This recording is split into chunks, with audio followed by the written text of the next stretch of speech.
9वां अध्याय निशुम्भ वध। दुर्गा सप्तशती के 8वें अध्याय में महादैत्य रक्तबीज का दुर्गा देवी द्वारा अंत को पढ़ा। राजा ने महर्षि मेधा से कहा, हे ऋषिराज, आपने रक्तबीज के वध से संबंध रखने वाला वृत्तांत मुझे सुनाया।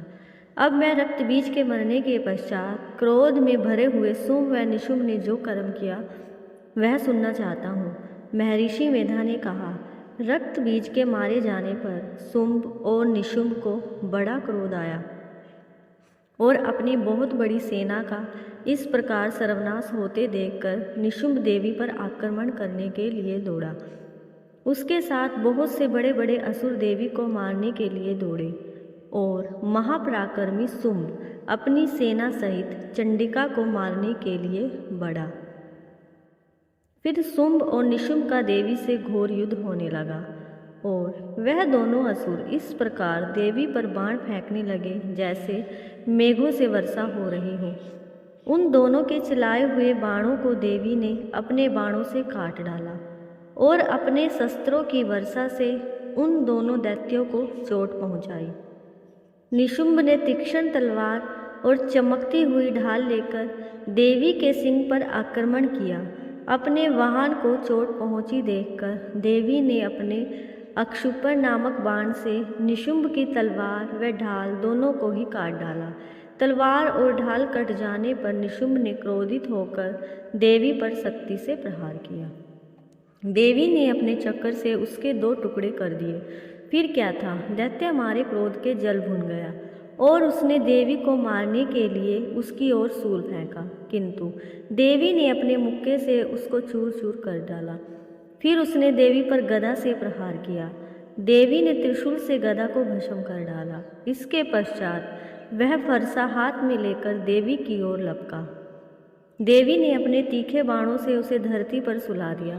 अपने पराक्रमी भाई निशुम्भ के इस प्रकार से मरने पर शुंभ क्रोध में भरकर देवी को मारने के लिए दौड़ा। वह रथ में बैठा हुआ उत्तम आयुधों से सुशोभित अपनी 8 बड़ी बड़ी भुजाओं से सारे आकाश को ढके हुए था। शुंभ को आते देखकर देवी ने अपना शंख बजाया और धनुष की टंकोर का भी अत्यंत दुस्सह शब्द किया। साथ ही अपने घंटे के शब्द से, जो कि संपूर्ण दैत्य सेना के तेज को नष्ट करने वाला था, संपूर्ण दिशाओं में व्याप्त कर दिया। इसके पश्चात देवी के सिंह ने भी अपनी तेज दहाड़ से, जिसे सुन बड़े बड़े बलवानों का मद चूर चूर हो जाता है, आकाश, पृथ्वी और 10 दिशाओं को पूरित कर दिया। फिर आकाश में उछलकर काली ने अपने दांतों तथा हाथों को पृथ्वी पर पटका। उसके ऐसा करने से ऐसा शब्द हुआ जिससे कि उससे पहले के सारे शब्द शांत हो गए।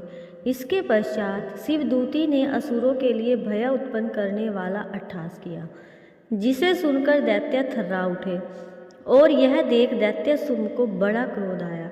फिर अंबिका ने उसे कहा, दुष्ट, खड़ा रह, खड़ा रह। कहा तो आकाश से सभी देवता जय हो बोल उठे। शुंभ ने वहां आकर ज्वालाओं से युक्त एक अत्यंत भयंकर शक्ति छोड़ी, जिसे जाते देखकर देवी ने अपनी महोल्का नामक शक्ति से काट डाला। हे राजन, फिर शुंभ के सिंहनाद से तीनों लोक व्याप्त हो गए और उसकी प्रतिध्वनि से ऐसा घोर शब्द हुआ जिसने इससे पहले के सब शब्दों को जीत लिया। शुंभ के छोड़े बाणों को देवी ने और देवी के छोड़े बाणों को शुंभ ने अपने बाणों से काट सैकड़ों और हजारों टुकड़ों में परिवर्तित कर दिया। इसके पश्चात जब चंडिका ने क्रोध में भर शुंभ को त्रिशूल से मारा तो वह मूर्छित होकर पृथ्वी पर गिर पड़ा। जब उसकी मूर्छा दूर हुई तो वह धनुष लेकर आया और अपने बाणों से उसने देवी काली तथा सिंह को घायल कर दिया। फिर उस राक्षस ने 10,000 भुजाएं धारण करके चक्रादि आयुधों से देवी को आच्छादित कर दिया। तब भगवती दुर्गा ने कुपित होकर अपने बाणों से उन चक्रों तथा बाणों को काट डाला। यह देखकर निशुम्भ हाथ में गदा लेकर चंडिका को मारने के लिए दौड़ा। उसके आते ही देवी ने तीक्ष्ण धार वाले खड्ग से उसकी गदा को काट डाला।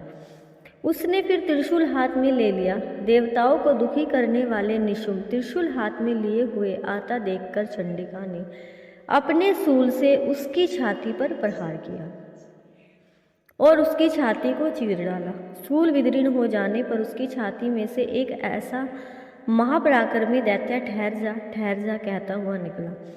उसको देखकर देवी ने बड़े जोर से ठहाका लगाया।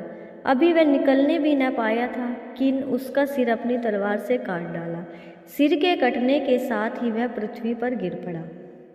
तदंतर सिंह दहाड़ दहाड़ कर असुरों का भक्षण करने लगा और काली शिवदूती भी राक्षसों का रक्त पीने लगी। कौमारी की शक्ति से कितने ही महादैत्य नष्ट हो गए। ब्रह्मा जी के कमंडल के जल से कितने ही असुर समाप्त हो गए। कितने ही महादैत्य माहेश्वरी के त्रिशूल से विदीर्ण होकर पृथ्वी पर गिर पड़े और बाराही के प्रहारों से छिन्न भिन्न होकर धाराशायी हो गए। वैष्णवी ने भी अपने चक्कर से बड़े बड़े महापराक्रमियों का कचूमर निकालकर उन्हें यमलोक भेज दिया और इंद्री से कितने ही महाबली राक्षस टुकड़े टुकड़े हो गए। कई दैत्य मारे गए, कई भाग गए, कितने ही काली शिवदूत और सिंह के ग्रास बन गए। जय माता दी।